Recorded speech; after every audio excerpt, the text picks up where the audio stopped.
Hello to our listeners and viewers out there, and welcome back to the Appraisal Institute's podcast series, Face Value.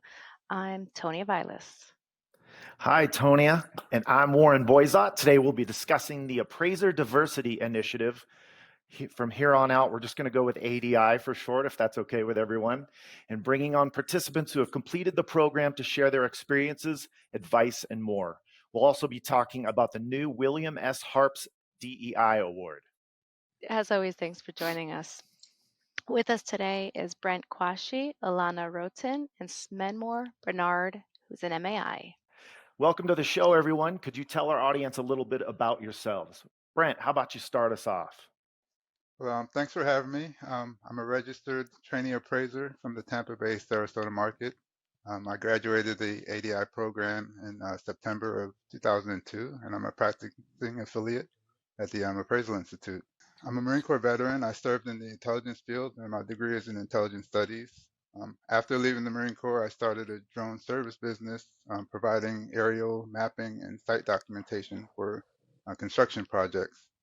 Currently, I'm working as an insurance appraiser, providing insurance appraisals for condominium associations, and I'm in the hunt for a supervisor.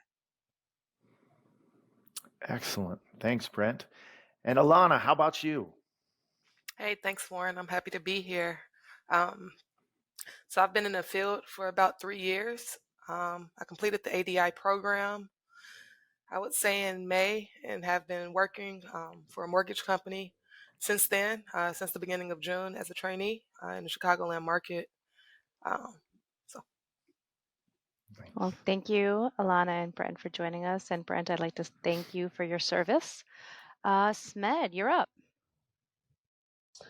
Hi, folks. Smedmore Bernard. Everyone just calls me Smed. I am a certified certified general appraiser here in the Chicago area. I also do work outside the Chicago area.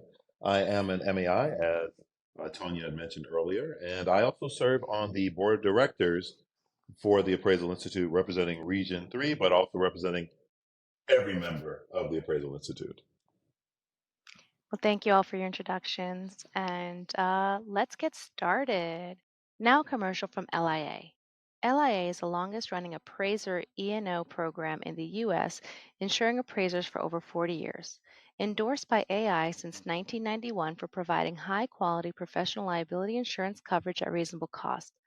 LIA provides errors and omission coverage with all claims handled by experienced law firm of Gallioni, Dolan, and Kaplan. Visit liability.com for more information.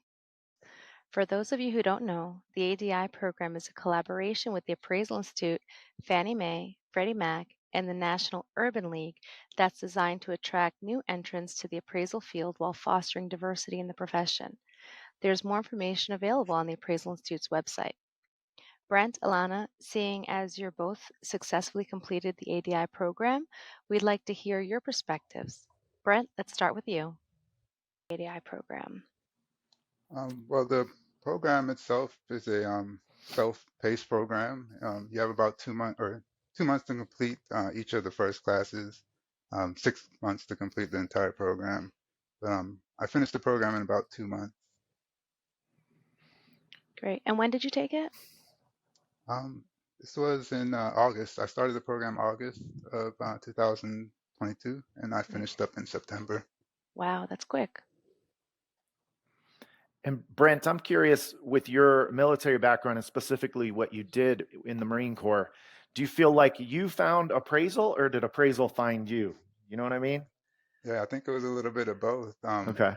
Just with my analytical background, I was looking for something that, kind of, blended with that. And I think it just kind of found each other, I guess. Yeah, nice. And Elana, it has completed the program impacted you, your success and profession in this career? Absolutely. I think it's given me a solid basis to go out and doing kind of what I'm doing now with my supervisor, which is being in homes every day and just seeing the properties and understanding what I'm looking at. So in addition to that, I think the network that is kind of provided has also helped in terms of we're all given a mentor And so I also have a relationship with my mentor who's down in Dallas. And so he's been integral to this process for me, as well as Smed, who's the person who introduced me to the program in the first place. And so, so yeah, I think it has. So your mentor's in Dallas. Where are you from? I'm in Chicago. Okay. And Yeah, I was so, wondering your connection with Smed. That makes sense. and so Smed was a good colleague, I guess, a friend of one of my old managers. And so yeah, he connected me and invited me to the event that they had at the Urban League here in Chicago. So Nice. Brent, you mentioned that you are in the hunt for a mentor. I guess I give you a shout out to the people in the Tampa area. You probably come as a guy with a pretty sweet drone setup. That's got to be attractive to many potential mentors, right? I do. I actually I use it in my insurance appraisals. The only thing with the insurance appraisal is they don't count towards my licensing hours. So Interesting. How long have you been doing the insurance appraisals for? I started that in January. Okay. All right, so you started that before you started the ADI program, and now you want to No, get no, into. Oh, this January of this January. year. Yes, Oh, January okay. of this year. Okay, so you're doing a little bit of both now. Right. Very nice. Keep your options open. How did you both get into it? Like, Elana, you mentioned Smed told you about the program. Brent, how about you? What got you into it? Well, How'd you hear about it? I was actually applying for a job, a right-of-way position, and when I was researching for that right-of-way position, I came across the ADI program. I actually saw another podcast, and that, you know, put me towards the ADI program, and I contacted the ADI team, and they were having a scholarship opportunity, and I signed up. And how Another much funding? podcast other Yep. than Face Value, or a It was face another value? podcast. I didn't other than want to There, ask Lord there that is forbid. such a question. thing. I didn't know there is such a thing. I thought we're the only one out there. Okay, all right, interesting. I did not want to ask that. What I did want to ask, though, is how much funding did the scholarship give you so that we can let our listeners know what's out there? Good question. The scholarship completely covered the entire education portion of our training. It also covers you get to go to a conference. You get they give you books and a calculator. Okay. So it's funny, in one of these podcasts, I heard that the Appraisal Institute bought out Amazon with all their HP-12Cs. So you're one of the lucky recipients, right? Yeah, I heard that too.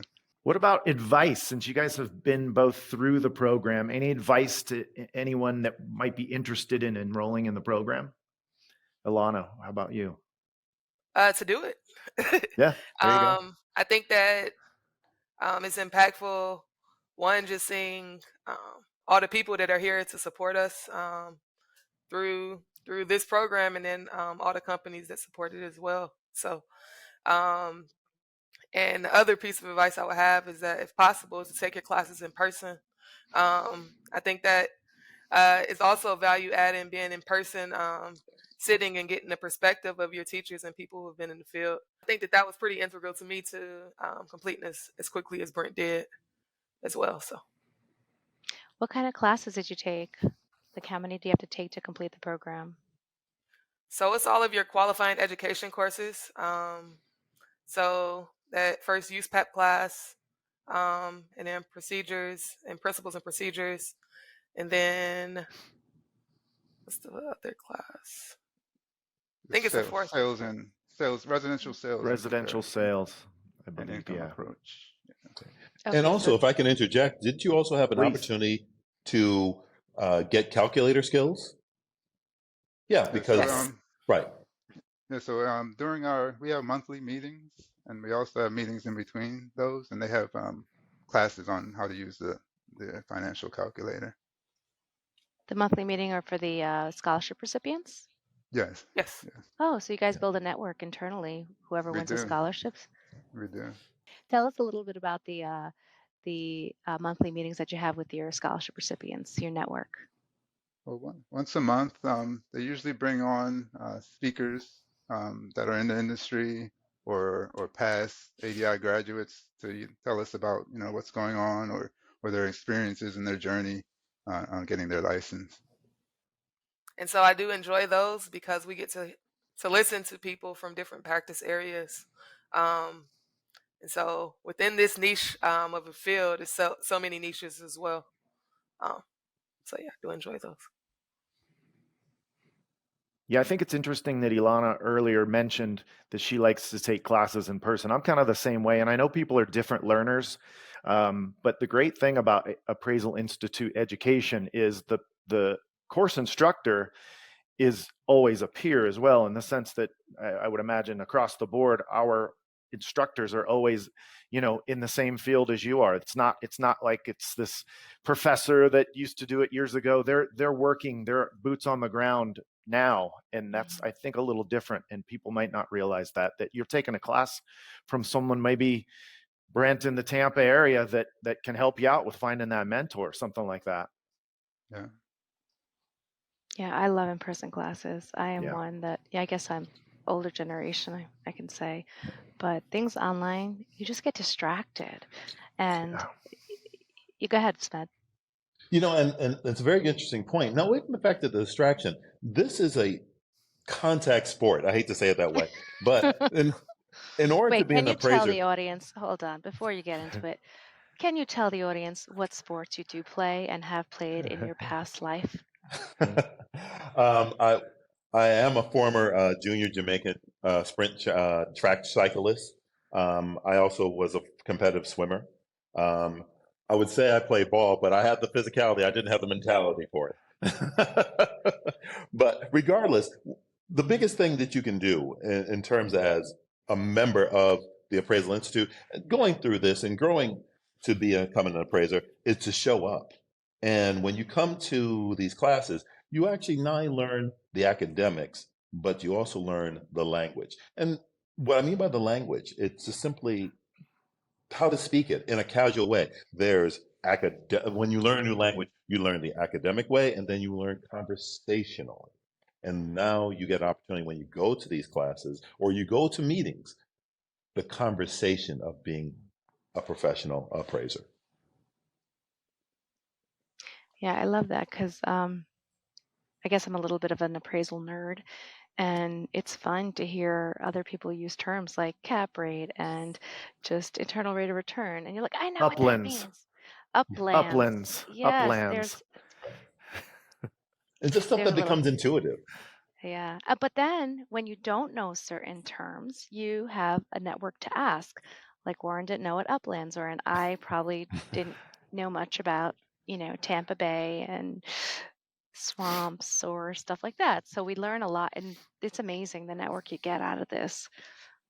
I do have how many people were in your ADI group that you have these monthly meetings with? Is it a large group? Is it a small group? But I think everybody is invited that has gone through the program, but on a monthly basis, I'll say maybe 50 people will be on the call. I'm not Oh, really that's sure. a good number. That is way bigger than I thought. Nice. Yeah. Yeah, I was hoping it'd be more than 10. Yeah, it's a good number. I'm not sure exactly, but it's a good number of people that are Do on the they call. participate or do they just listen? There's participation. So there's Nice. usually a speaker will come on, and then in the end there'll be some participation. And I'm sure you've developed relationships through this, like your appraisal friends. Absolutely, absolutely. Especially after going to the conferences and meeting everybody in person. That was real good. Yeah, Brent, I was there. I think I walked to your table. Don't remember you Okay. specifically, but I do remember the group of participants there, and I was talking to some of them. So welcome to the Appraisal Institute. I'm so glad that they did bring you, because their conferences are amazing. You get to network with people you would never see in the your real world or your practice, your daily practice. So it's great that they bring everybody in. And I missed, is it a self, how do I want to say it? Do you, Paste. thank you. Is it a self-paced program? It is a self-paced program, but you have a time limit. So the first class I think is procedures or principles, and then you have two months to do that, and then you have 2 months to do the procedures, but 6 months to do the entire program. Gotcha. And Elana, can you explain to me, you're in Chicago and I guess your mentor, that's your supervising appraiser, is in Houston. How does that work? My supervisor is here, and that's the person who I work with. I have two of them through my company, and so one person covers one portion of the city, and the other covers the other. And so, um, so those two guys are here, and then the mentor through the program is in Dallas. Okay, so the And so mentor he helps you works get through the for, program. or just to answer questions that I have. He works for a software company, so it's a whole different perspective Oh, than the wow. one that I have on a daily basis. And so Okay. no, I appreciate that input. And then he's able to talk to me about his experience and just a different voice. So Is your mentor an appraiser? yes. Okay. They're separate from the supervisor, the mentor and the supervisor. They provide you a mentor while you're going through your coursework to kind of help you through, if you get stuck or have questions and things like that. Wonderful. Yeah, so we have like meetings every other week and just kind of ask him questions. And so, yeah, he's pretty good. So I'm going to break the ice, make it a little fun. So Elana, you've been on site inspections, right? Yes. Give us your worst inspection ever. But I guess the most nerve-wracking inspection that I went on, which was also probably my most fun inspection as well, was a barn in Elgin, which is like about an hour from the city. So it was a house with a barn and a chicken coop. So that was my first time seeing a chicken coop. But in the barn, there was an office, and in the office, the whole desk was covered with rodent drippings and droppings, and so just kind of walking around that.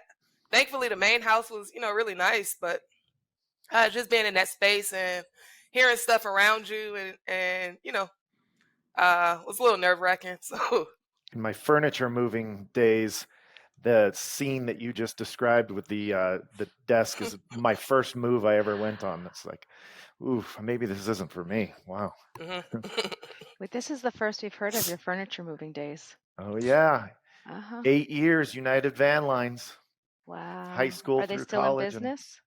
Yeah, I believe they're the biggest mover in the world. I think maybe they were at the time. Commercial? The big trucks you see, residential and commercial. Yeah, everything. Mm. You see, folks, we come from very diverse backgrounds. What got me into appraisal, I do not want to do this anymore. That's pretty much how that came about. That's an incentive. Absolutely. Warren, you got How some more about questions for these guys? Yeah, Brent, I was going to ask, craziest thing you've seen on a drone inspection using your drone? I haven't really seen any crazy things doing my drone inspection. How about we go into the explanation of the drone inspection? This is for insurance or for property appraisals, real estate appraisals? You're talking to me? Yeah. Yeah. Well, the appraisals I do are for insurance purposes. Here in Florida, there's a law that condominiums have to get an insurance appraisal before they get for the replacement value in order to get insurance placed. And this all stemmed from the condo collapse a couple years ago in Miami. So those inspections are costs. We're only doing replacement cost value on the buildings that we're inspecting. Do you ever do any residential where you have to actually do a chimney? Because I imagine that would come in handy with the drone for insurance purposes for a chimney inspections. Not chimney, but I do use it for the roof. Okay, right. Yeah. See, and that's where I was getting at, seeing something crazy on that roof or one of those common areas at the pool, something like that. That's where I was getting at. But no, He was looking for the fun outside of the property. Got it. No Santa? No Santa, no birds. So through the program, once you finish, I believe, like your third course, then you have the option of having a mentor through the program to kind of help you on your path, essentially. And then versus the supervisor, which is the supervisor that who's the person that you're working with who helps you complete your hours and stuff like that. Okay. So who signs off on you completing your hours? Gotcha. So those are two different things. The person I'm working for I met her at the Appraisal Institute chapter meeting. So she actually introduced me to a residential appraiser that I was working for a period of time, and he wasn't getting the volume, to continue to train me. So I ended up training with him, and she brought me on to do the insurance appraisals with her. Although they don't count for, my license, it was just, something to keep me, working in the insurance industry. So what I'm doing with her has nothing, towards my license right now. And Smed, if I can, We're working on that, but right now it doesn't. It's not counting. Smed, you had something. yeah, if I can interject, because it's a very Please. interesting balance when it comes to that, because myself and Elana, I would definitely say that I was trying to get her to supervisor as well. I do a very specialized type of work in terms of litigation and eminent domain that requires me to be the primary person because I may have to testify to it. So, Sure. and I didn't have the volume, and unfortunately, we weren't able to connect. So, because she is so talented and she is a member of one of the greatest sororities there is, Sigma Gamma Rho. Gonna throw that out there. She was able to do that because she's very talented. But it is something that hopefully, with the upcoming PARIA program, that we can uh, kind of bypass that barrier to success when it comes to getting more people into the profession. Yeah, and especially with the current economic climate where interest rates are going up and sales are becoming less, it makes it difficult for a lot of the mortgage work. But it Absolutely. is like Smed said, there's a niche of like legal work, accounting, matrimonial. But again, it's a very specific market, and it's hard to get in because you need to be the witness. You need to testify, so it becomes difficult. But I can't wait for Perea. I really can't. I think the ADI program breaks down a lot of the barriers for getting us into the industry, but there's still that supervisor barrier that's we're trying to break. So the barriers with the ADI, it's just to get you to take classes. It's to introduce the world of appraising to everyone out there, just to get you brought into the Right, network, right? That's the right, point of that right, program. right. And But they work to get us supervisors. They give us we get connections, we get advice and things like that. And just being in the program is a plus when we're talking to people. But you still have that somebody still has to hire you. yeah. And Warren, And go ahead. I was connected with my job through the program, and so from time to time, we get sent out like job postings. I know they're posted on the Appraisal Institute website as well. But sometimes they'll just send something out. Hey, if you're um, through your coursework, or if you're at this point maybe working towards your licensure or have it, then we have this opportunity available. And then those things might go out in certain markets, and so yeah. And a lot of companies are sponsoring the program. So those companies, they're out. There's And one other thing, Brent, you mentioned about going to a chapter meeting and maybe the attempt to find a mentor there, which I think is a great idea, because what I tell people is that when I'm asked the question, hey, are you looking for an apprentice to work under? Well, I'm not today, but things change I'm simply talking from a residential standpoint. Today I'm not, but in a month, let's say I got a new client or something changes with other clients that increase my volume of work. Now I am, and that person that I met at that chapter meeting 2 months ago, that's who I'm going to reach out to. So it's important to kind of keep going to those meetings and just making your face known to everyone, because everyone's situation changes. Absolutely. Yeah, I remember when I started, it's very intimidating because you're new and everyone else knows each other, but just get out there. And I think one of the things that most people, not just us appraisers, but most people have is fear. And it's once we overcome that fear, we just become part of it. And you just have to go in and put yourself out there. So that this way, like Warren said, they know your face, they know who you are. And like Smed said, you talk the talk and they come back and they're like, oh, you had this property, which I thought was interesting. You did a chicken coop. How do we, how do we work on a farm? I haven't done anything. So it's just those little discussions. Um, it's great that when we said, what's your worst inspection? You went to something creative, something different. And everyone has different ideas of good or bad, but we all know, like, we can all relate. And even though I hadn't had stuff on desks, I've had stuff in basements, and I can relate, and I could see, like, in New York City, we go around, and if you're in a basement of an apartment building, you take a broomstick and you bang it on the floor so that once you turn on the lights, everything scatters. So that's something that we're used to, but it's just interesting to hear other parts of the world. You said something about putting yourself out there. I think that's really important, especially as a trainee. I never did anything like when I went to the Appraisal Institute meeting, it was just taking a chance. Nobody knew I was coming there. I didn't know anybody. It was just kind of just putting yourself out there and doing it. And how did they interact with you? Did they welcome you? How did you feel? But at first, I kind of just stood around and people kind of noticed me. I introduced myself and I told them I was with the ADI program. And then after that, everybody was pretty friendly. Pull back the curtain a little bit as someone who's been on the organizing side of those chapter events. People walk in, you're like, yes, somebody showed up. Thank you. The word got out. The emails went in somebody's inbox and they looked at it and read it and showed up. So just come on in. We love it.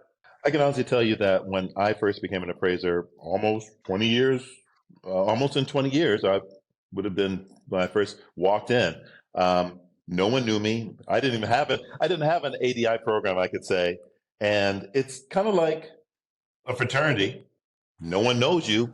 People are going to ask you questions and people aren't going to be warm and fuzzy to you until you've kind of been around for a little bit. And I think that was the same way with a lot of the organizations that we deal with in regular life. And I can honestly tell you that I got a lot of opportunities by just showing up. At the time, my chapter had a scholarship program, but they wouldn't give it to a person unless they've been involved with the chapter for a year. I got my first scholarship in less than 6 months. And when I asked, later on, I became a member of the scholarship committee. And when I asked when another person did that with the, because they've been around for less than 6 months, they said, I said, why can't we give them a scholarship? Well, you gave me a scholarship then. Well, Smed, you were always around. And the more you show up, the more opportunities happen. So absolutely, there's this great line from a poem.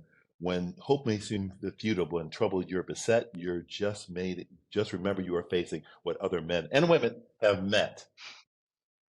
Love it. Thank you for adding that. It's funny, I'm a co-chair of our chapter scholarship committee, and we have that same rule. And the reason why is because we want to give people who are vested, people who are around, people who show a real interest, the opportunity and the scholarship, but we're willing to give it to people under a year as long as they show desire to continue. Because a lot of times what happens is people apply for the scholarship, they might take the funding and then disappear, or they might just never take a course and then it's sitting out there and you're like, hey, where'd this person go 5 years later, So we have the same rule for that reason. You want to make sure the person's vested with the organization, and we want to give, but we also want people to give in return, Yeah. So I like that. Absolutely. Speaking of just showing up, Smed, you showed up today specifically to talk to us about another DE&I effort that AI has been working on. Talk to us a little bit about the new William S. Harps DE&I Award that was recently established. I'd love to, Warren. This was an initiative that actually I kind of spearheaded. And this award is really to just recognize people that are looking to make, and I prefer to use this expression, to make the appraisal profession more reflective of society today. Okay, and most people don't even know who William S. Harp is. And William S. Harp was the first African American president of the predecessor organization, the American Society of Real Estate Appraisers. When I think about him, it's reflective of me. He was a first generation appraiser. He went to a historically black college. He was a member of a fraternity. Kappa Alpha Psi wasn't a member of the best fraternity, which is Omega Psi Phi Fraternity Incorporated. And for those people that know it, Wait, can you do that again, but center yourself on camera? No, no, no. Oh, there you go. Yeah, there you go. So he was, but just like our two recipients here, they were both members of organizations that required what I would call mass enthusiasm and dedication towards it. Brent being a veteran of the U.S. Marine Corps, which I know he knows that the best force multiplier is enthusiasm. Okay, and I imagine you also know the same thing, being a member of Sigma Gamma Rho. So, with that said, he's a great reflection of that, and he came into the industry just because someone needed a presence, and from there he went on to get his MAI. I believe he was the first African American to get his MAI. And we actually have a board member that's coming on, Sharon Arbor from Detroit, who got her pin at the time. That was the RM pin, I believe, when it was still the society. And those days you had to literally come to Chicago. And she was shocked to see a You talk person. about those days. How long ago is this? Oh, I'm sorry. That was 1981 when he became president. I apologize. In 1981, he was president. And she got her pin, and she was floored by the fact that this gentleman looked just like her. And that's a piece of history that no one really knows. We always can talk about the bad things about the profession, but when we think about the good things, well, they just kind of oh yeah, it happened. But now's the time to recognize that. And what we want to do is celebrate the fact of anyone that's trying to make the industry more reflective of society today. I think going to the ADI program, I think one of the best things that happened was when we had the presentation in Chicago. We had people come to the National Urban League office in Chicago, and it was an audience that was pretty homogeneous, save for one person. This young lady was an Asian American who came all the way from Alabama to sit in the program, and she has shown nothing but mass enthusiasm ever since. And that's what it's about. It's about making it more reflective of society. And that's the same thing what the award represents. Do you also think, Smed, that the PRIA program is going to help to do that as well? Oh, yes, absolutely. And it won't just AI do PRIA program. The AI PRIA program, right, exactly. Sorry. Which is probably going to be more challenging than any other program that's coming out, and be more comprehensive to make you the best possible candidate to move forward with that. And it not only covers the residential portion, but it also covers it and this is where it really benefits. We're not just talking about race and gender. We're also talking about communities. It's not just about urban, but it's also about rural America, because there's a rural component to that as well. And it covers every aspect. So I think the PRIA program will do that. But still, it won't be a benefit if you don't go out and shake a hand and just come to a chapter meeting. And you're right, just come to a chapter meeting and just say, "Hi, my name is," okay? And I will also tell you that as a first generation American going through getting my MAI, I really depended on the scholarships that came from the chapter as well as national. One of the things about being a member is that member has this privilege, and part of the privilege is scholarship. We tend to forget that. And there's plenty of opportunities beyond the ADI program to flourish in that. And there's even scholarships for the PRIA program that's going to be provided as well. Smed, I got a question for you. Yes, ma'am. If ADI were around 20 years ago when you started, how do you think it would have made your experience different? It would have accelerated me. I'd be much farther in I would, and I say I'd be much further in my process in terms of moving to be the greatest appraiser in the world. But the thing is, the thing is that High it should hopes. never be kind of high, kind of high.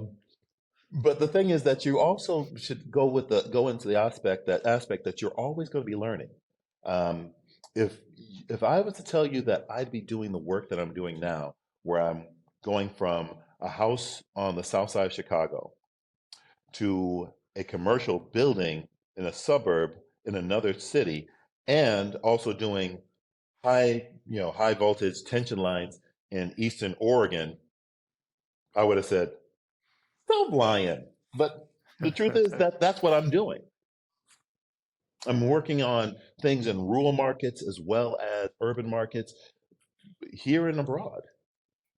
I think the ADI, the Appraisal Institute, has done a pretty good job in terms of putting their money where their mouth is with starting this program.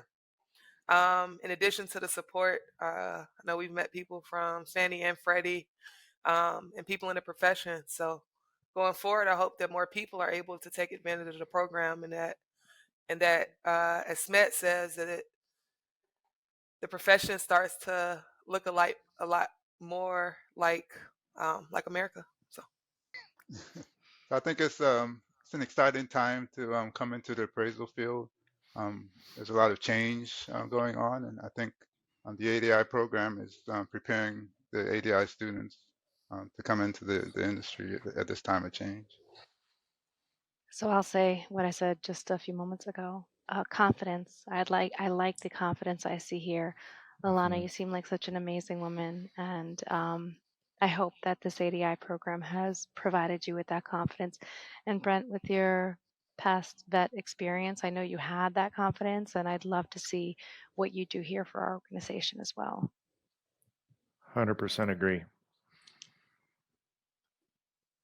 Thank you. Tonia, there was a lot of fraternity and sorority talk. Were you in a sorority? No, I went to a No? local college. That's funny. How about you? Are you in one? A sorority? No, no. I was a baseball player in college, but that doesn't mean I couldn't have been in a fraternity. But we kind of felt like we were our own little fraternity on the team. So, yeah. But regardless if you're on a team or you served in the military, the point of the matter is that you have to cooperate. And I think that's what it is. The fact that you have to cooperate, there's a certain team cohesion that goes along with that. And that's what it's about. You learn from your teammates, learn to work with your teammates. And so with that experience, you bring those kind of aspects to the appraisal profession. One of the most interesting appraisers I know is a musician, a classically trained musician, and he just kind of has this interesting flow. There's another gentleman who's a Zen Buddhist, and he's really big about being a practitioner of that. So the fact of the matter is, we all bring certain aspects to this profession, and we all can learn from that as we get to learn each other. I think that's one of the best things about the DE&I is the fact that now we're just bringing new personalities to the table. Hopefully, there'll be a day like Star Trek where that won't be an issue. Lots of luck to the recipient of the Harps Award that will be presented in Louisville, Kentucky this coming October. Can't wait to see who it is. Thank you to the audience for listening to this episode of Face Value, and thank you to our guests for joining us today. Thank you very much. Thank you. Thank you. Thanks, listeners. Again, when you want to subscribe, you can go to the AI website, Apple Podcasts, Spotify, and Anchor.